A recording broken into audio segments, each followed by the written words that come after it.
Happy Friday. Today at the Young's house, Jeannie Young's going to show you all how easy it is to make a magnificent, delicious chicken fried rice, Jeannie Young style. When I tell you it's so easy to make, you're going to love this recipe and the taste is robust. Here's what you're going to need. Of course, you're going to need you some chicken. Now, I'm using a boneless, skinless, thin cut chicken breast. By all means, you can use a boneless, skinless chicken thigh if you would like to, or any other meat. Okay, so that's what I have. I've washed my meat off using lemon juice, salt, and cold water. We've patted dry with a paper towel. You're gonna need some good old butter, doesn't matter what kind. You're gonna need some nice beautiful green onions and just some regular onions as well.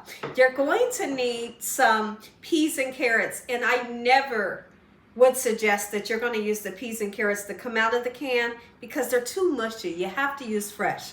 These are frozen, okay, and they have been thawed out. Just thaw them out on the counter. And you're going to need some fresh bean sprouts, not the kind that comes in the can that's in water because they're mushy and they're disgusting. Get them fresh in your local produce section. They're dry, they're crispy, and they are so delicious. Now, when I make a good fried rice, I'm putting the eggs in them. Okay, you can make this recipe just the egg fried rice and leave the meat out if you wanted to. I have 5 large eggs we'll be using. Okay, and I got some spices to make everything come together and taste amazing.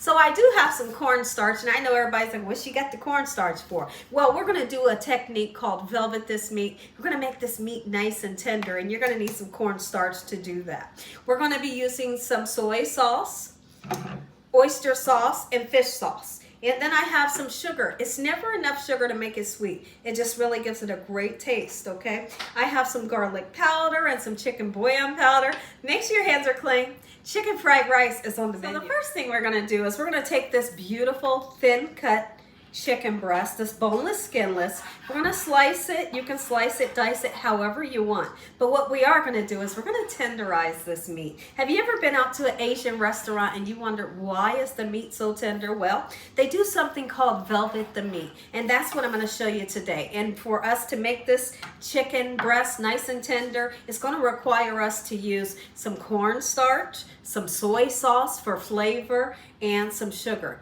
Those 3 things is going to make this chicken taste spectacular and get nice and tender. And we'll probably marinate it for about 10 minutes before we even start.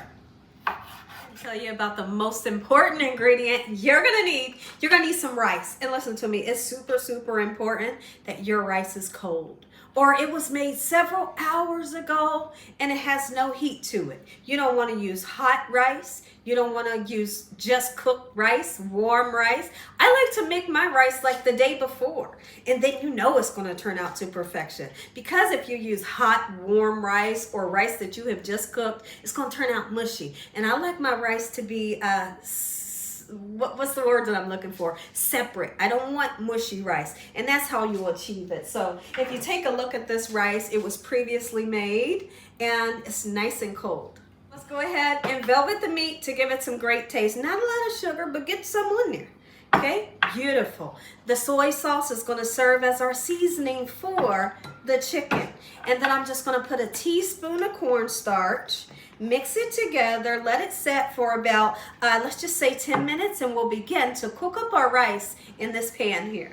Let's go ahead and get our chicken right into this hot pan with just a little bit of cooking oil, okay? We're looking to fully cook it. Make sure it's not stacked on top of each other because otherwise it'll just steam. But in the meantime, I want to talk about how important it is to sanitize your cutting board, because after I cut that raw chicken on here, I took this right over to the sink, I washed it and sanitized it. So now we're going to be putting some beautiful onion into our recipe. I had some sliced onion from yesterday. I'm going to go ahead and break it down a little bit so we can put this into our recipe. Go ahead and cut us some fresh green onions.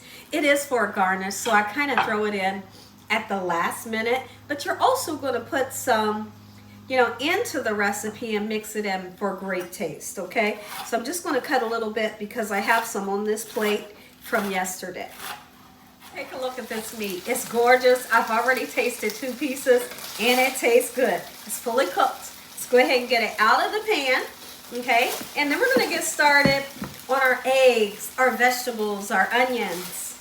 And So now that our chicken is done, we've set it on a separate platter. Put a little bit of oil back in your pan if need be. I need it to. I'm going to go ahead and put that nice, beautiful, sweet onion right in. And we're going to cook it until it, it's kind of translucent. As you can see, I'm not putting the green onions in just yet, okay?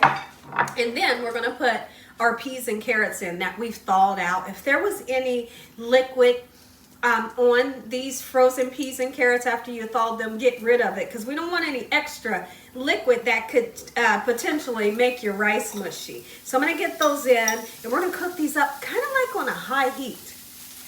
And on these vegetables, they sure smell good. It's a Friday. What are you all doing today? Does anybody have any special plans for the weekend? Are you going to make a Gina Young recipe? Let me hear from everybody.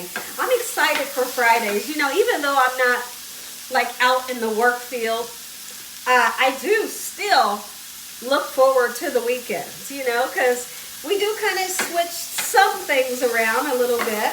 And I'm excited today for this fried rice. This is definitely going to go with our dinner. And today I'm making some grilled chicken outside on the grill. So this will be our side. Once our onions and our peas and carrots are like 50% of the way cooked, go ahead and put just some more oil in if you need to. We're going to crack the eggs into the pan. We're not going to scramble them in the bowl and then put them in. You want them to kind of set up just like that one is, and then we'll break it up so it's not like let me get that eggshell out. Okay, so it's not like a scrambled egg, but more of like a fried egg texture.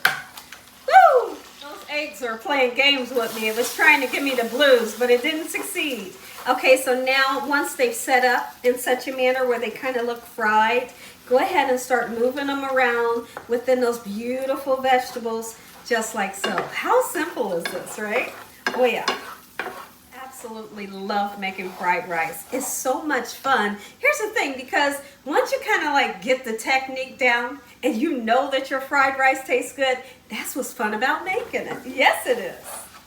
Let's go ahead and get our beautiful vegetables and that fried egg right out, and then we're going to put our rice into the pan. Our rice goes into the hot pan. If you need to add more oil to your pan, absolutely you can. And the reason why they call it fried rice is because you're really supposed to fry this rice. Okay, so the first thing that we need to do, super important, you want to make sure that all of that oil is coating every piece of rice so it can fry up to perfection.